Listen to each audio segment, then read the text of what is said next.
Di sini ada mobil Bung Tomo ya. Ini platnya N. Kalau sekarang N itu daerah Malang. Nih. Buatan Jerman ya. Ini merek mobil Opel Kapitan, tahun pembuatan 19.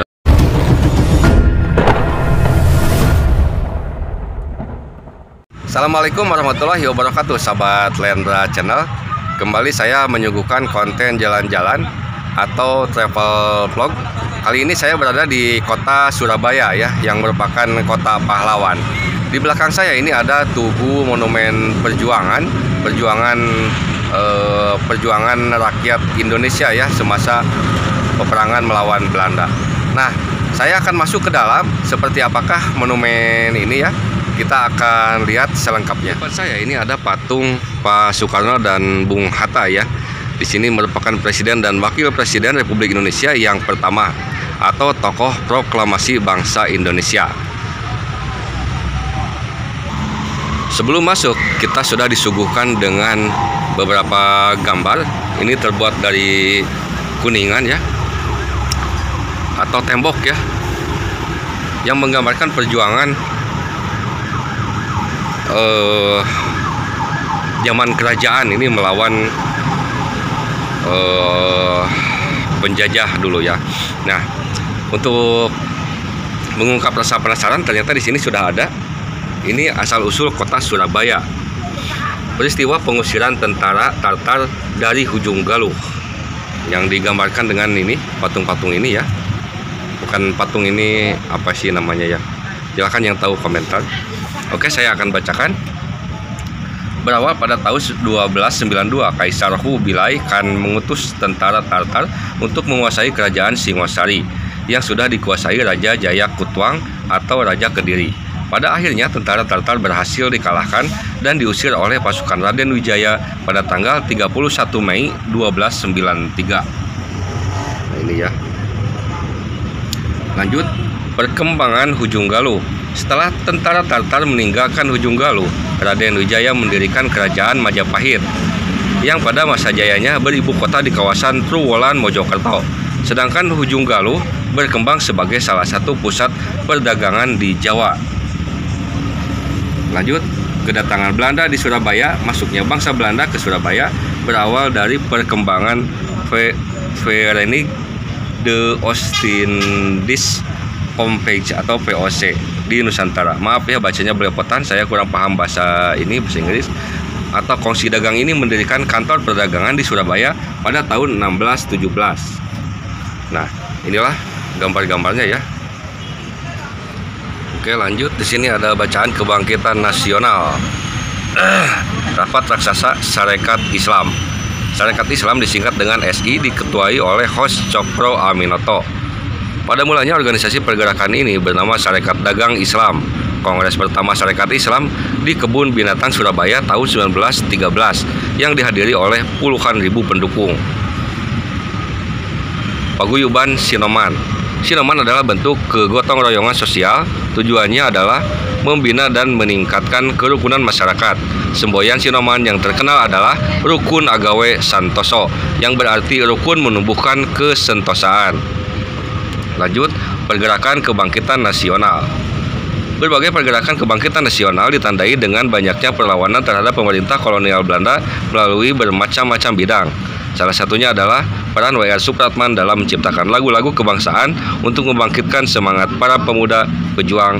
Di antaranya adalah lagu Indonesia Raya yang pernah diperdagangkan ketika Kongres Pemuda 28 Oktober 1928.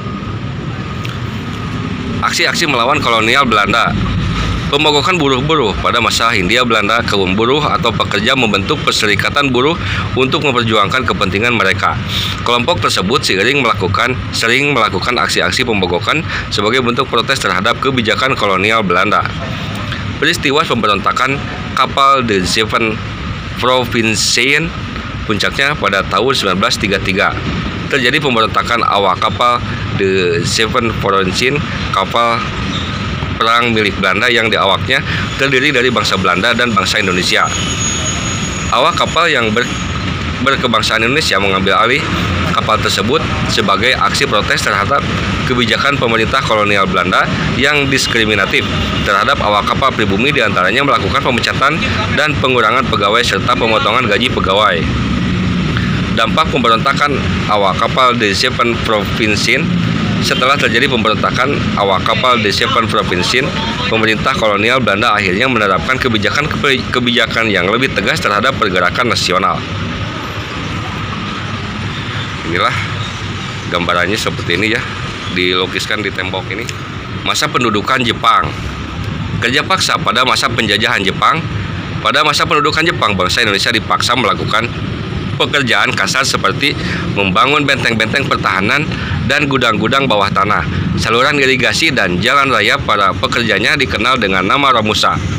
Pelatihan pemuda Seinendan atau pelajar pada tahun 1943, tentara Jepang memberikan latihan dasar keprajuritan kepada para pemuda Indonesia dengan tujuan mempersiapkan pemuda Indonesia membantu militer Jepang menghadapi pasukan sekutu.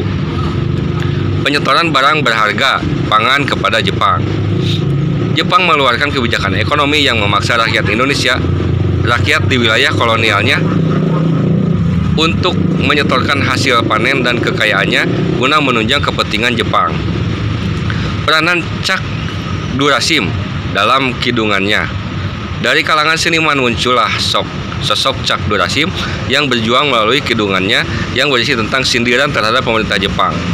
Pegupon Omah Edoro, Melok Nippon tambah soro.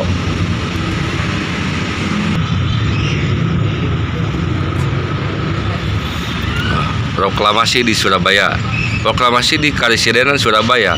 Presiden Sudirman mengadakan upacara penyambutan Indonesia Merdeka di Surabaya pada akhir Agustus 1945 di kantor Gubernuran. Pembentukan BKR atau TKR di Surabaya.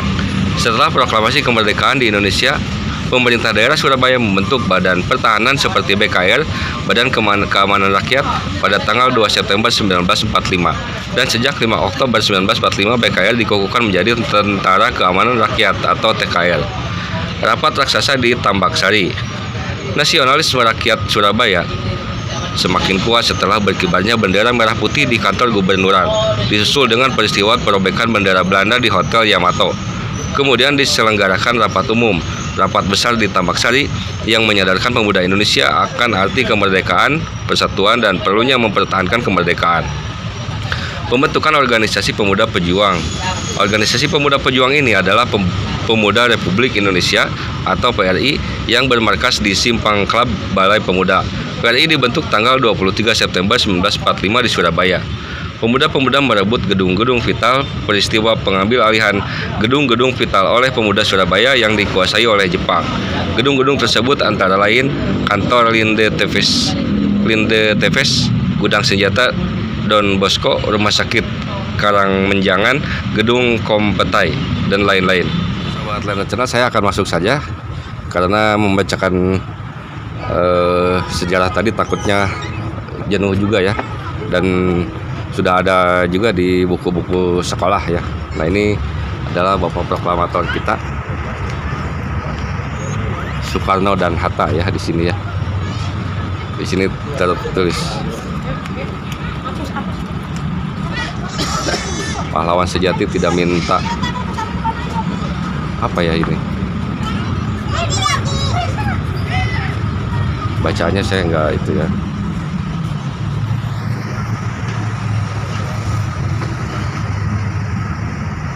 Dan di belakangnya ini adalah tamannya.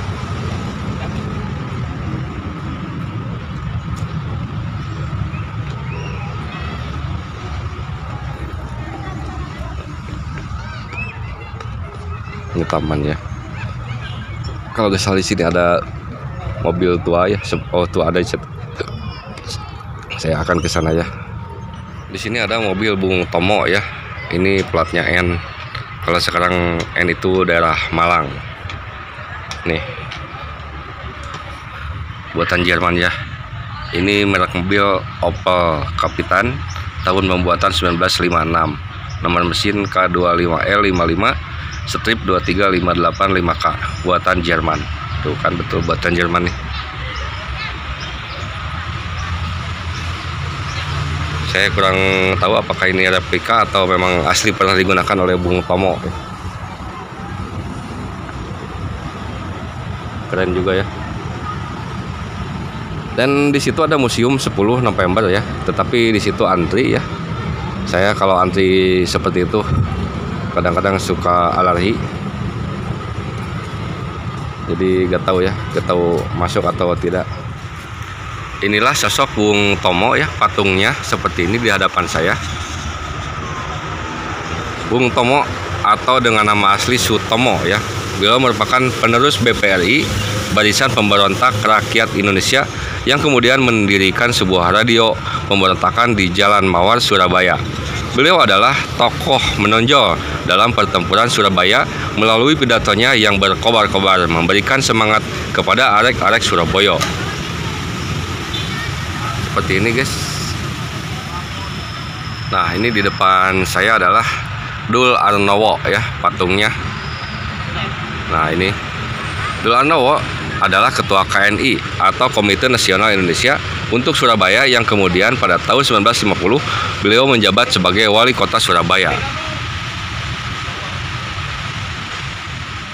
Nah, ini adalah patung Gubernur Suryo ya. Gubernur Suryo adalah gubernur pertama Jawa Timur. Pada tahun 1945, beliau ikut menolak kedatangan sekutu dan menolak ultimatum sekutu pada tanggal 9 November 1945 jam 21.00 melalui pidatonya, yang pada intinya menyerukan agar rakyat Surabaya bertahan sampai titik darah penghabisan. Ngeri guys. Ini adalah gubernur pertama Jawa Timur ya. Nah, di depan saya ini ada museum 10 November ya. Saya akan mengajak penonton masuk seperti apa museum itu ya. Dan saya tadi udah bayar dengan secara online ya. Bayarnya ini tiket masuk harganya Rp8.000. Kita masuk dengan hormat Kiai Haji Abdurrahman Wahid. Oh, ini tahun 2000 ya. Oke. Ini sini Pak. Ini di dalam ini. Langsung aja.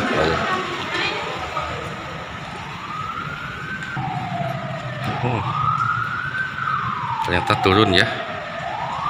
Kita menurun terus. Ini sudah memakai tangga berjalan nih.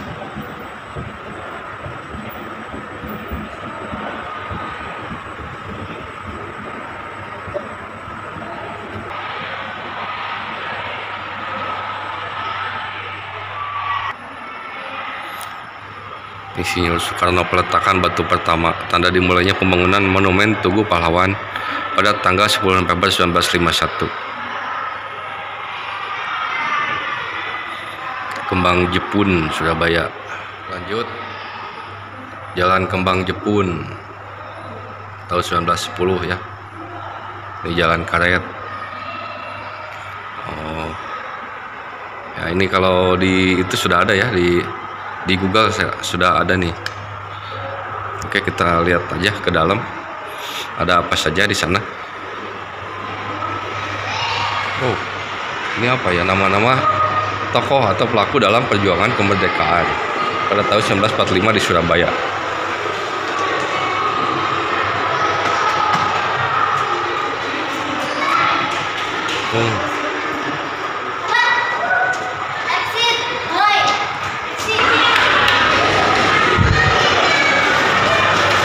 Lama sekali guys. Ini wali kota Surabaya, Raden Mustajab.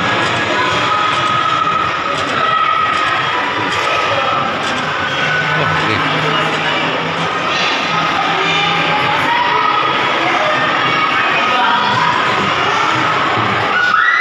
Nah, ini yang memimpin proyek dimulainya proyek Tugu Pahlawan ini ya, Dul Arnowo.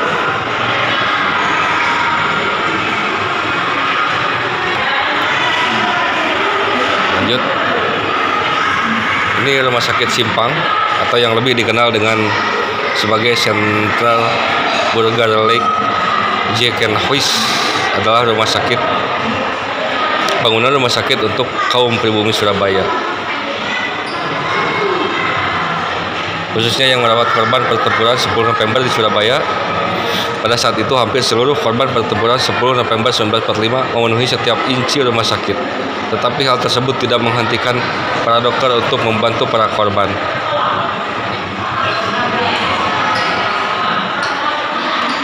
Ini orang-orang ini.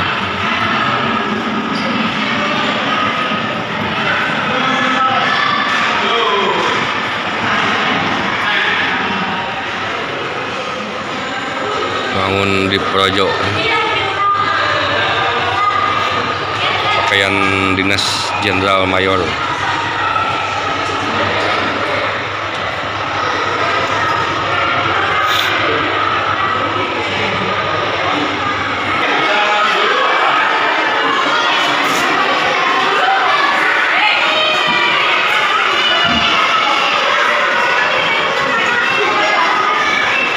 Ini tampak ramai sekali, guys.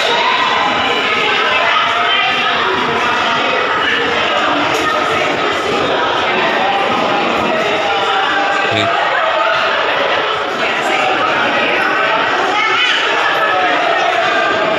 Tadi Obung Tomo nih.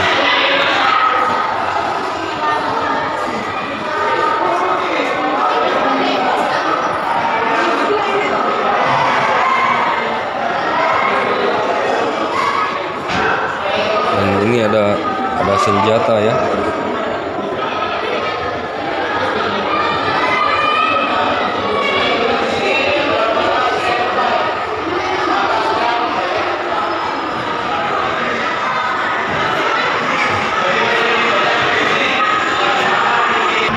Yuk kita naik ke lantai 2 ya, di atas seperti apa. Oh, di sini banyak senjata. Ada sepeda ontel juga.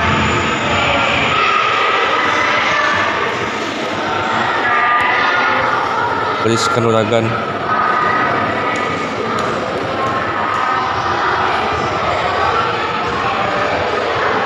Bambu runcing.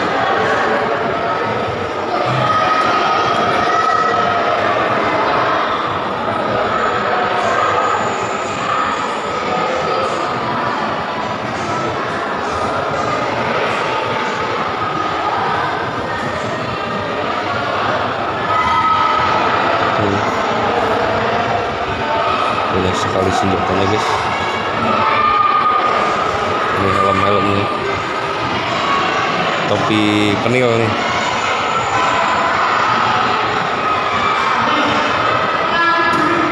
Oh, ini pamflet.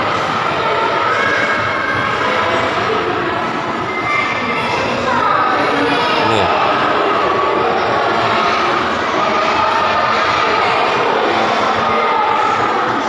Lanjut, ini sudah canggih ya.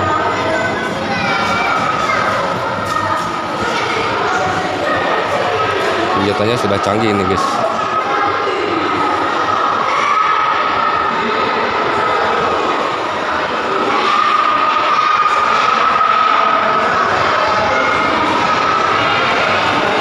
Oke. Ini tempat apa ya?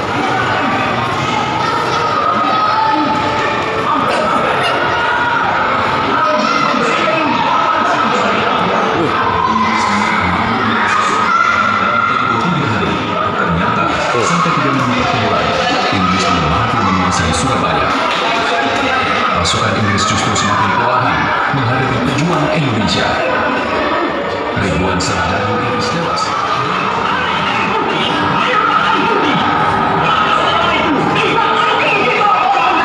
Sahabat Lembra Channel, ini saya berada di museum ya, Museum 10 November di Surabaya.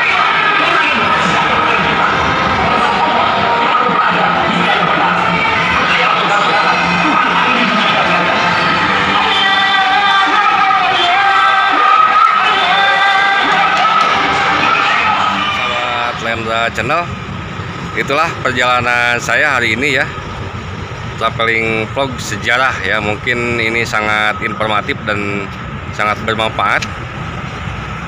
Di sini monumen Tugu Pahlawan di Kota Surabaya, tepatnya di depan kantor gubernur nih, Gubernur Jawa Timur ya di sini ya.